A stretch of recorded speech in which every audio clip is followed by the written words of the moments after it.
So what we want to know from you today, Chief, we want to find out who's the man behind the badge, the man behind the title of Chief of Ottawa Police, one of the largest police organizations in Canada, and the man who has, to put it mildly, taken Ottawa by storm. Who are you? Who is Vern White, and how did your leadership journey begin? Well, thank you, Isabel. I hope everyone can hear me okay. I want to start by saying it's my pleasure to be here, here in Sydney, Australia today. At 28 degrees. Last night I was at the Opera House till about 11 o'clock watching a musical, so it's wonderful. You know what? I'm often asked about how my leadership journey began, primarily because people see me as a leader, although I don't always know that I recognize that in myself. To be fair, at 20 years of age, I was a bartender. Going to school part-time, and someone else actually gave me a dream. I didn't really have one. Two officers used to come in on Friday nights late at night, and I would ask them questions about policing. Now, you have to understand, as a youth, I was in a little bit of trouble. Matter of fact, I've been arrested a couple of times for some indiscretions. As a Cape Brettoner, really, I was probably quite good compared to most, but the reality was I was in trouble.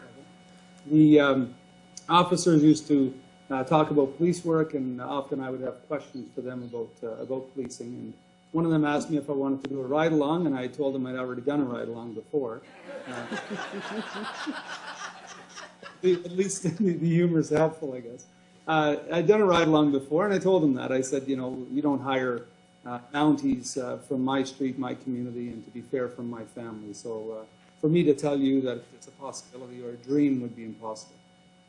But they convinced me, actually, a guy named Mitch Soucy, and oh, I have a cockatoo here in front of me. Sorry, guys. I get thrown off. There's a lot of animals around me here. The Mitch Soucy and another officer, Pat Murphy, convinced me to do a ride-along, and I did 400 hours of ride-alongs over the next 8 months. And I think that was the formation of my dream. I saw that you could actually make a difference in someone's life every day, and it's probably the only place where I thought you could do that. So I guess my dream to be a police officer started in a bar, which is probably different than most. But more than anything else, I think the dream was helped or provided to me by someone else initially, and I think that's really where my journey began. Chief, this is very much in season with what's gone on here today. We've heard some amazing speakers, and you know, this is right on track. So where are you now, and do you feel that you've achieved personal satisfaction in your professional life? You know what? When I became a police officer, I hid for 6 months in training thinking they made a mistake. So satisfaction for me was getting through the 6 months originally.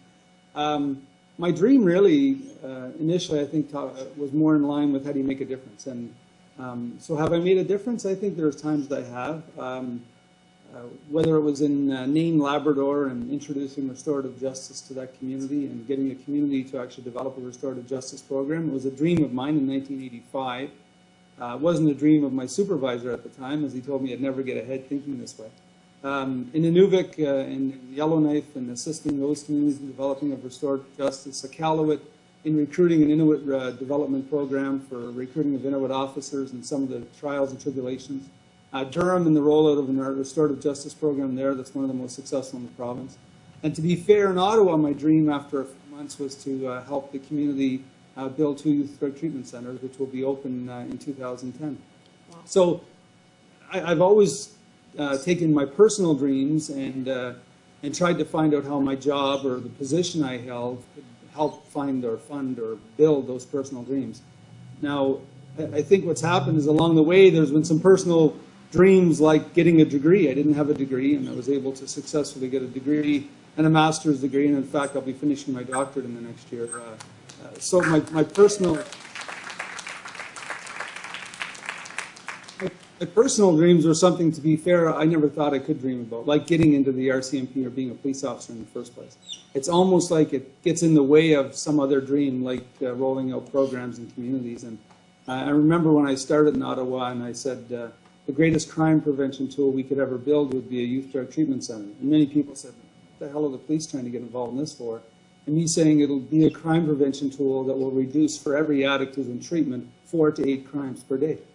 So that became my dream. And to be fair, it could have cost me something, because if my police board said it's not something we want you involved in, I would have left the organization as a result. So sometimes you have to set out your dreams, hope that everyone else can dream as well as you can, or at least in the same way you can, or at least allow you to dream and pursue those dreams. And if not, then you need to find someone else who will let you pursue those dreams. Well, you know what? It's interesting. The very first thing I did was tell people when I was going to quit. My very first day, in fact, I advised them that on May 22nd, 2007, I said, I will not be here May 23rd, 2012. So it allowed everyone in the organization to now have a dream of being the chief.